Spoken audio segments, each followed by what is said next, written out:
And I got a chance to read your memo. You said that you wanted this next chief to share the same vision, goals, leadership quality. So what is the City of Henderson's vision? Yeah, our vision is to continue to be one of the safest cities in the country, and we want to see that, and our officers are doing that today. They're out on the streets making sure that our crime rates are down, and they are doing that day in and day out.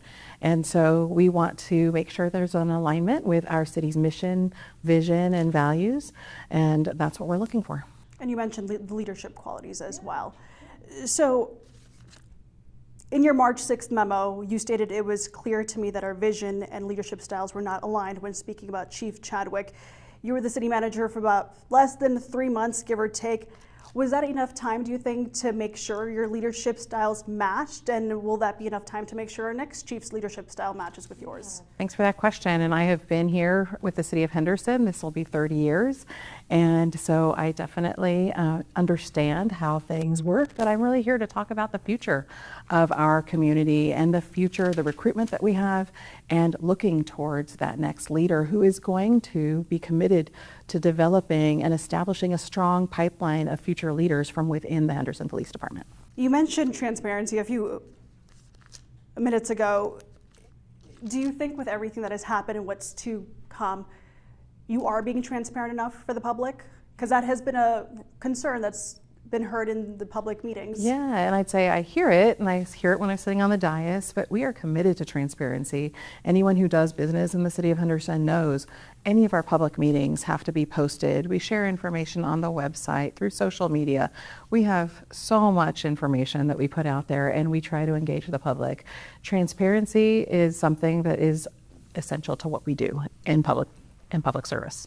How do you make sure this doesn't happen, let's say 2 years from now? But we're not back here again, talking about the next chief that's going to come. I don't want to do that either, and I'm fully aware of what's transpired in the past. I'm committed to finding a leader who is committed to the same things and to really developing that strong pipeline so that hopefully whenever that next chief does transition out, there is a succession plan, and we've been committed to that succession plan so that it's a more seamless approach. What is it exactly about leadership style that you want to make sure aligned with your values? Yeah, you know what? I would say the city has a set of values, and you can see them on our walls everywhere throughout this organization, but we're driven with integrity through collaboration to achieve excellence. Those are our values, and so our next leader is going to have to embody those and demonstrate those. Earlier this month, on April 1st, a city council meeting, someone had mentioned an article that I had done with the police officers union. They asked, was it based, talking about Chief Chadwick's firing, was it based on perceived rift with the city police union, or was there an actual rift? So I'm here to ask you, was there an actual rift? Yeah, and I can't discuss whether or not there was a rift between the chief and the union. The union is a separate entity and they do their work.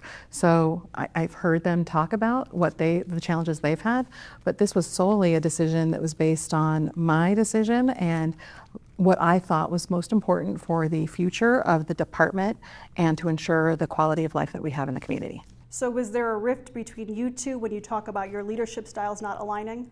You know, we're here not to talk about personnel matters, but I am here to talk about what the future looks like. And wanting to achieve that. And I totally understand that. I'm not asking for a personnel file. I'm asking you to elaborate on public comments that were made by you, that were sent out by your city PIOs. Yeah, and I appreciate Holly's 20 plus years of service to this community, but I don't comment on any personnel matters. And what I am willing to chat about today is really taking a look at the future and how we will have a new chief who's committed to developing a pipeline of future leaders within the city and really continuing to keep our community safe, because that is one of our top priorities.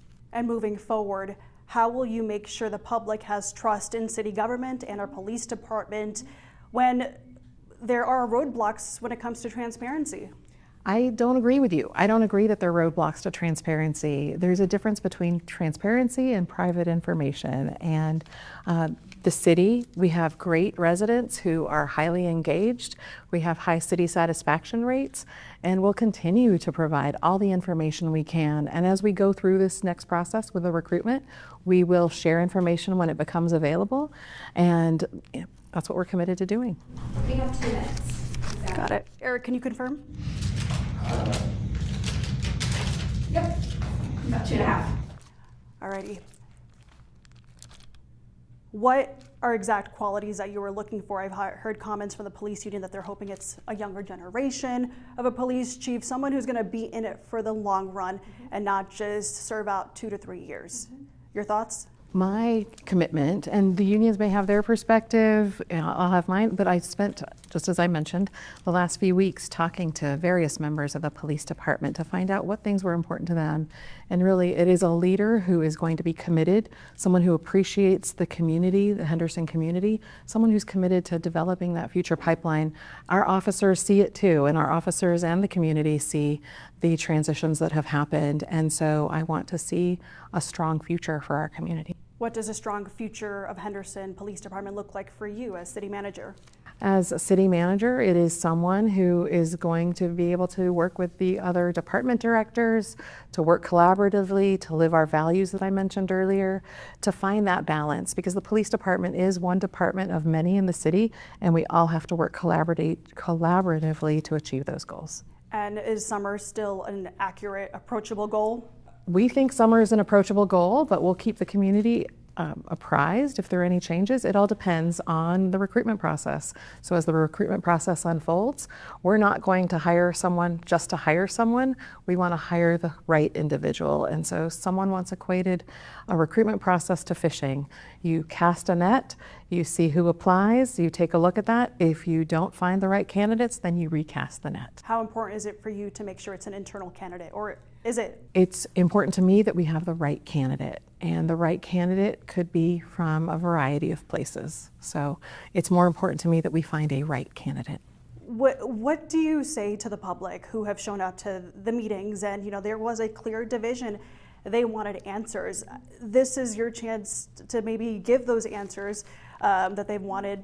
I know we can't talk about personnel matters, but the public is trusting the city government to give them some answers. Yeah, and to the public, I'd say thank you for your patience. And I'd also say I understand that not every decision a leader makes is a popular one, and not everyone's going to agree. But I did not make this decision lightly, and I am committed to making sure that we have the right people in place to continue the great quality of life for all of our residents in the community. Are you worried about morale at all within the department? Okay. Thank you so much.